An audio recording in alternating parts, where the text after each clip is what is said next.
क्या राजा लग रहा है। राजा है ही वो, नहीं लग क्या रहा है। यार मैं तो सोची साइड से निकल जाओ बस। बदली बैक करो। क्या है यार बेंजू, कैमरा नहीं लाया और बैक करो ना। चलो पीछे लेना भाई। चलो पीछे ले।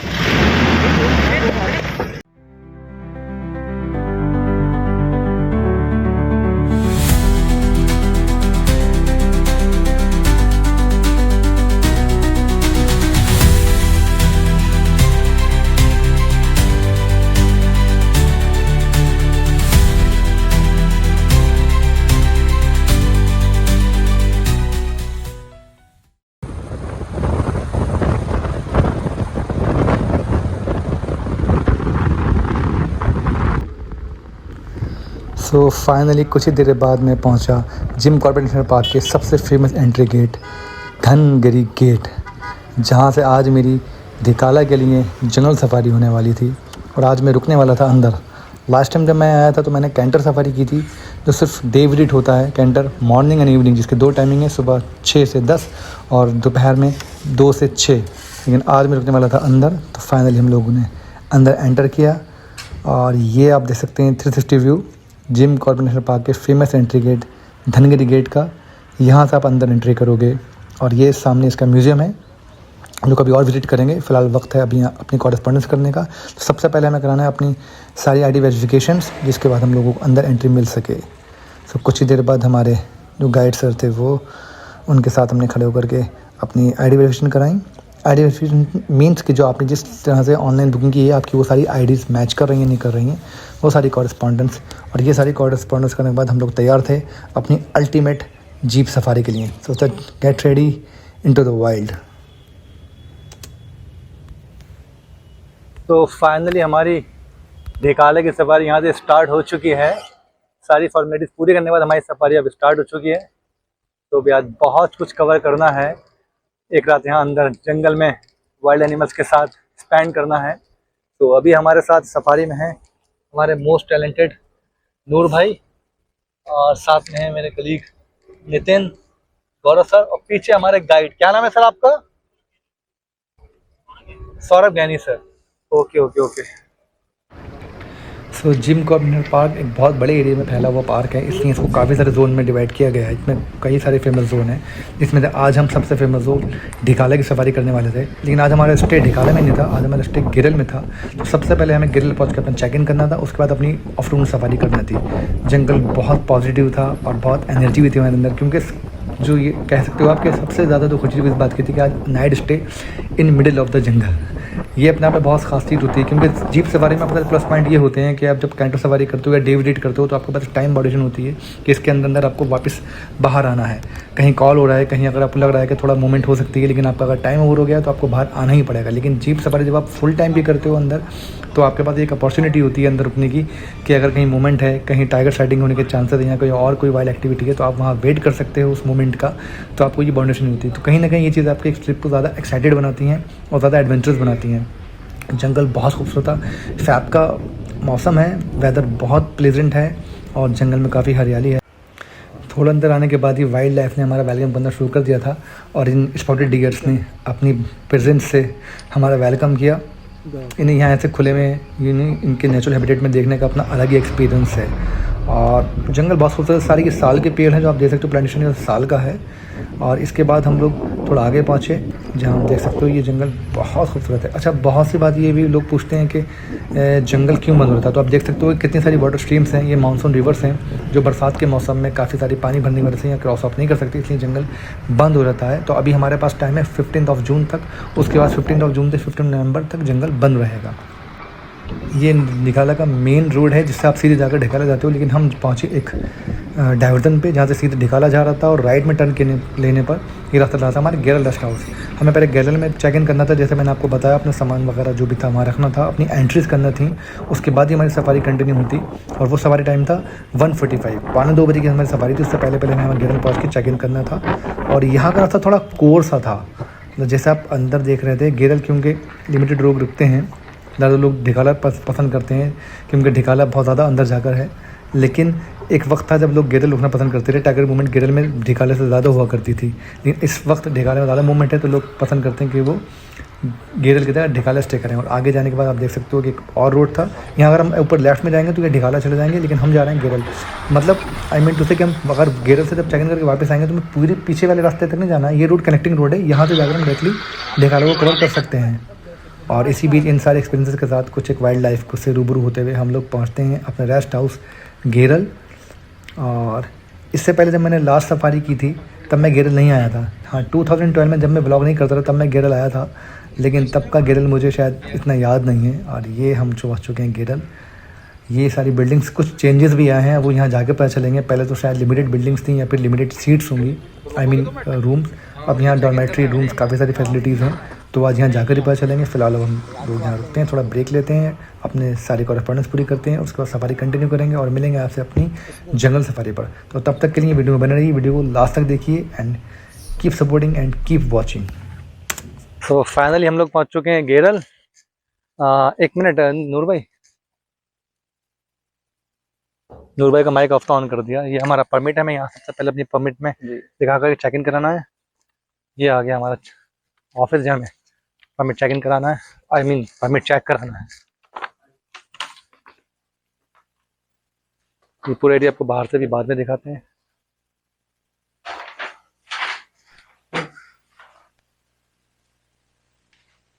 बैठिएगा। Good afternoon sir.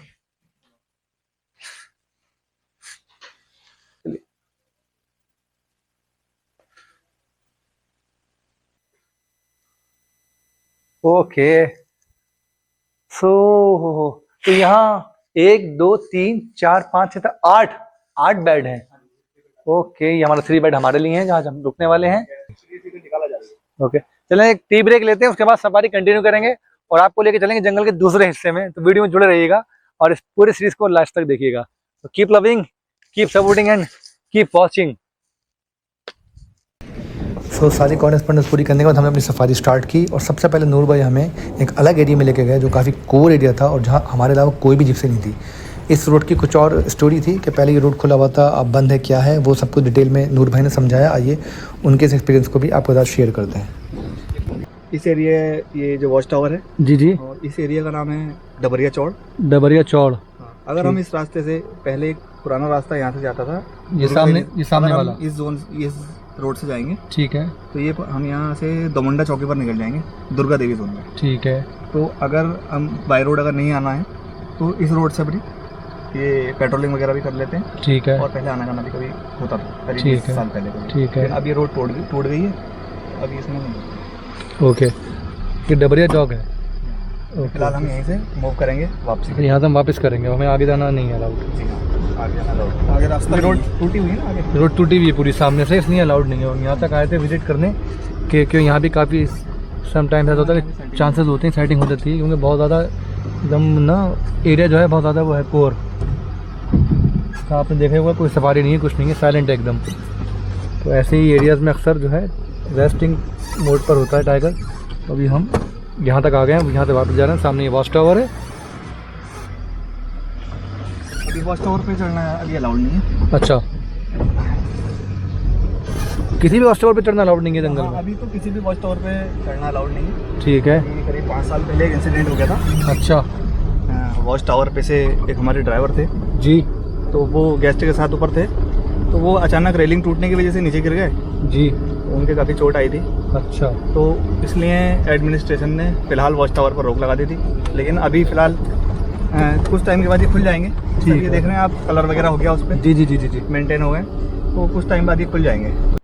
सो हमने अपनी सफारी कंटिन्यू की और सबसे पहले नूर भाई हमको लेकर पहुँचे क्रोकोडाइल पॉइंट पे। ये एक पॉइंट है पर्टिकुलर बना हुआ जहाँ आप रुककर एक बार चेक कर सकते हो। यहाँ ज़्यादातर क्रोकोडाइल की साइटिंग होती है, तो हमने भी यहाँ रुकना ज़रूरी समझा कि अगर क्रोकोडाइल मिलता है तो हम कुछ एक शॉट्स कैप्चर करते हैं। और फाइनली हमें 2 क्रोकोडाइल मिले।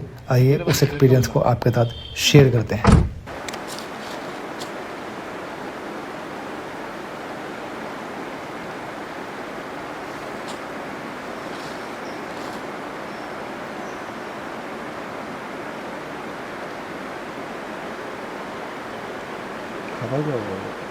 मछली हो जाता होगा। अरे यार मछली इतनी बड़ी बड़ी नहीं है।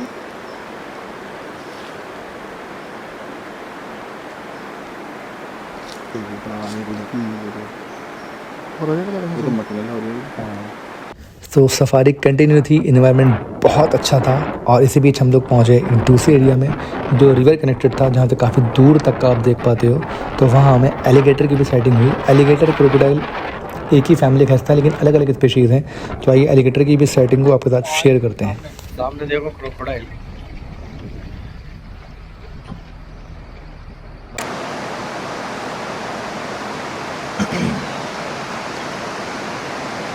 घड़ियाल और उसमें क्या डिफरेंस होता है भैया? घड़ियाल की लंबी चोंच होती है। देखिए इसकी वहाँ जो देखे थे वो होते हैं ना मगरमच्छ थे।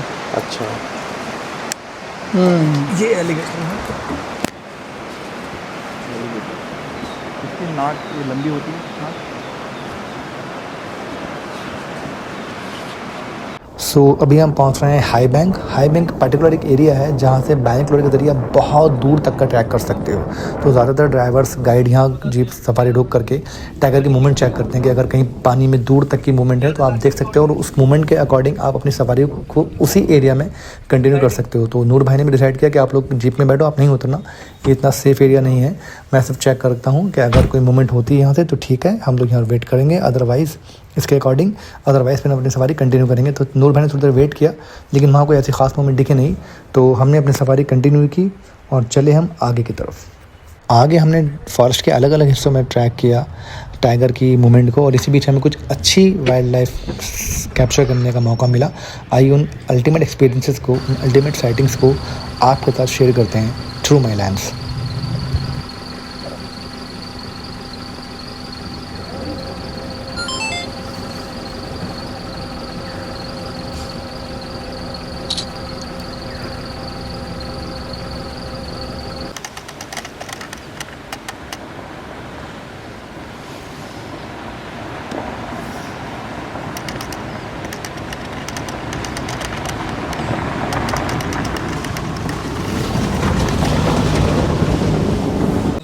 नहीं, मैं कह रहा हूँ मोबाइल से बस ये तो यहाँ पे तो कोई है भी नहीं। नुकसान बहुत है, होने को तो नहीं भी है। अब भाषण में ना नियम है, वो नियम है। हाँ, नियम है। सुप्रीम कोर्ट ही हिलना मत, हिलना मत, हिलना मत, 2 हिलाओ मत मिनट। भाई, हिलाओ मत।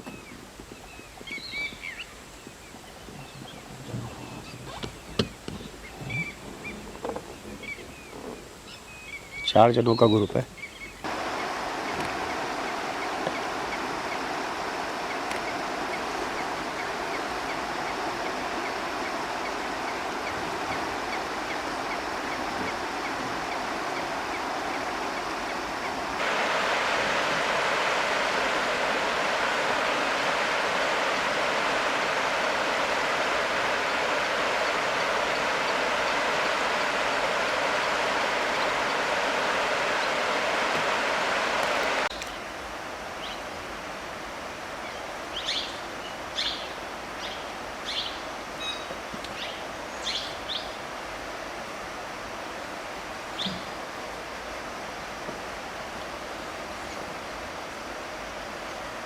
सो इन सारी साइटिंग्स के बाद हम लोग जंगल में काफ़ी डीप आ गए थे। ढिकाला रेस्ट हाउस थोड़ी ही दूर बचा था, और हमें एक जगह मोमेंट मिली जहाँ काफ़ी सारे डियर का झुंड था, और वो कहाँ पे वहाँ अलार्म कॉल भी थी, और कुछ सफारीज भी हमारी रुकी हुई थी। तो ऐसे मोमेंट में आपको गाड़ी रोकना लाजमी है, क्योंकि ये अलार्म कॉल काफ़ी हद तक आपको टाइगर की मूवमेंट का पता लगाने के लिए हेल्प करती हैं। आप पब मार्क्स के ज़रिए या फिर अलार्म कॉल के ज़रिए टाइगर मूवमेंट में आपको हेल्प मिलती है। और ये स्पॉटेड डियर की अलार्म कॉल थी जो काफ़ी हद तक ऑथेंटिक होती है। तो हमने यहाँ थोड़ा वेट किया, और उसके बाद हमने जब देखा थोड़ा सफारी और आगे हैं तो हमने और आगे आए, और वहाँ आकर तो लगभग एटमॉस्फेयर बिल्कुल चेंज हुआ था भाई, बिल्कुल चेंज हुआ था। क्योंकि वहाँ थोड़ी देर पहले एक टाइगर क्रॉस करा था जो हम आने में लेट हो गए, तो हमने वहाँ रुक के उसका वेट करना ज़रूरी समझा। क्योंकि ऐसे मोमेंट पे जब आप रुकते हो तभी आपको कुछ अच्छी साइटिंग होने के चांसेस मिलते हैं, अदरवाइज़ आप बहुत कुछ मिस कर देते हो। तो वहाँ वेट करना हमारे लाजमी था, और थोड़ी देर हमने वहाँ वेट किया। उसके बाद वो कॉल डिफरेंट एरियाज आने लगी, तो हमने सारी सफारी दूसरी डिफरेंट एरिया में जाने लगी। तो हमारी सफारी भी ने भी उनके साथ कंटिन्यू किया, और हम फाइनली पहुँचे एक ऐसी पर्टिकुलर एरिया में जहाँ पर वो अलार्म कॉल थी, और अब हमारा टाइम था उसे वेट करने का।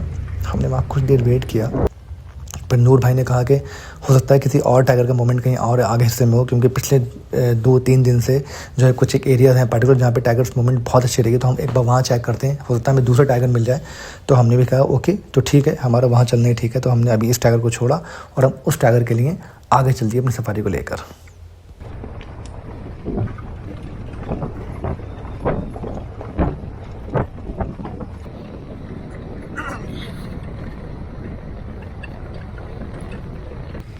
ये पूरा एरिया ढिकाला ग्रासलैंड एरिया है जो बहुत फेमस एरिया है। फिलहाल कुछ दिन से यहाँ मूवमेंट नहीं है, वरना 99% मूवमेंट यहीं टाइगर की होती है। तो ज़्यादातर लोग ग्रासलैंड एरिया में आके साइटिंग करना पसंद करते हैं और काफ़ी हद तक चांसेस भी होते हैं। लेकिन अभी फ़िलहाल कुछ दिन से यहाँ मूवमेंट नहीं है, तो हम ग्रासलैंड होते हुए हम जा रहे थे। अब second leading area Sambar road के बारे में ये कहा गया है कि पिछले कई दिनों से यहाँ पे कंटिन्यू टाइगर की मूवमेंट है और हमें भी एक बार सांबर रोड जाकर चेक करना चाहिए। तो शायद हम मूवमेंट हो तो हम लोग पहुँचे सांबर रोड। और इसी दौरान किन्नौर नली से रोहिणी पड़ाव पर एक अच्छी टाइगर्स की साइटिंग हुई, जो हेड ऑन टाइगर्स की साइटिंग हुई। आइए आपको उस एक्सपीरियंस को आपके साथ शेयर करते हैं।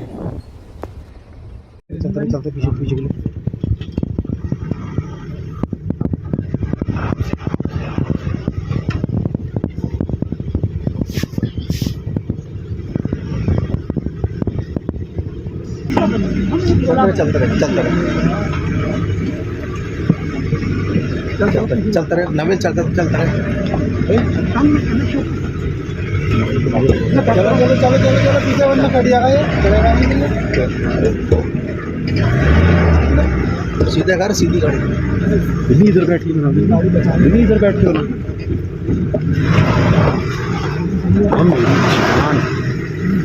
जूम कर, तू जूम कर ले तो बुरा है। तू तो बहुत पुराना चावल, तुझे क्या हो गया? बिन्नी ऐसे मत पीछे हो। सो अभी हम जा रहे थे पार वैली के एरिया में। पार वैली इसलिए बोला जाता है कि जंगल का ये एरिया नदी के पार है, एक ब्रिज क्रॉस करना पड़ता है और उसके बाद ही आप उस एरिया में पहुँचते हो। सो क्योंकि ये पार एरिया पड़ता है, इसलिए यहाँ पे जो मौजूद टाइगर्स उसका नाम पार वैली रख दिया गया। उसके कब्स भी हैं और वो भी काफ़ी यूज टू हो गए हैं, तो वहाँ काफ़ी हद तक साइटिंग हो रही है। तो हम पार वैली पे जा रहे थे, उस बीच में जिप्सी भी मिली, जिससे हमें वहाँ की मूवमेंट का पता चला।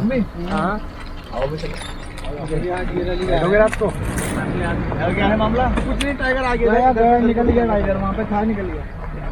देखा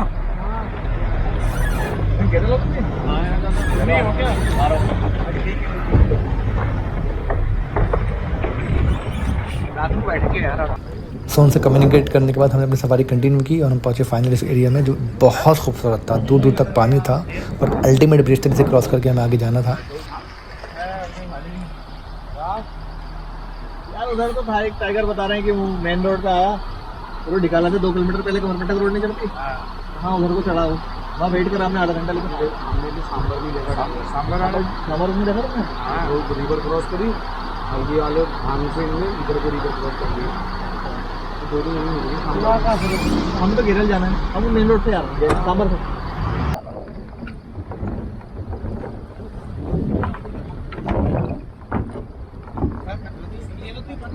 पानी पीने वाला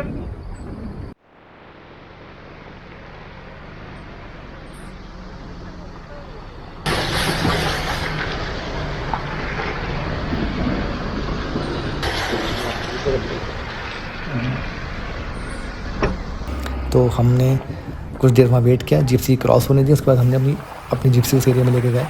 हमने कुछ देर वहाँ वेट किया, लेकिन सफारी का टाइम ओवर हो रहा था और यहाँ से गिरल शॉस पहुँचने में ऑलमोस्ट 40 to 45 मिनट लगते और हमें 5:45 बजे किसी भी तरह गिरल पहुँचना था। तो हमने इस एरिया को छोड़ा और इन सारी यादों के साथ, इन सारी अल्टीमेट कैप्चरिंग्स के साथ हम लोग पहुँचे Giral rest house. So finally we are at Giral rest house now और आज की सवारी पूरी हुई हमारी। और रात में यहाँ का जो माहौल होगा, जो कुछ भी मैं शूट करूँगा वो आपको ज़रूर शेयर करूँगा। तो कुछ डरावने कह सकते हैं ना वो मोमेंट्स जंगल के बीच के, तो वो आपको अगर हुआ तो शेयर करूँगा। अदरवाइज़ फिर आज के लिए इतना ही। कल मिलेंगे सुबह नेक्स्ट सफारी पे, नेक्स्ट एनर्जी, खूब एनर्जी के साथ और डेडिकेशन के साथ। और उम्मीद है कल आज की जो हमारी कमी है वो कल पूरी हो जाएगी। सो अगले पार्ट का वेट कीजिएगा और इस पार्ट को अगर आपको पसंद आया हो, उसमें जो भी हमने कैप्चर किया आपके साथ शेयर किया, तो आप इस पार्ट को भी अपने फ्रेंड में शेयर कीजिएगा। और चैनल पर नया please subscribe the channel and hit the bell icon to receive all the notification in future. तो तब तक के लिए इस वीडियो को एंजॉय कीजिए और नेक्स्ट वीडियो को वेट कीजिए। बाय। हम थोड़ा अच्छा एंजॉय कर रहे हैं।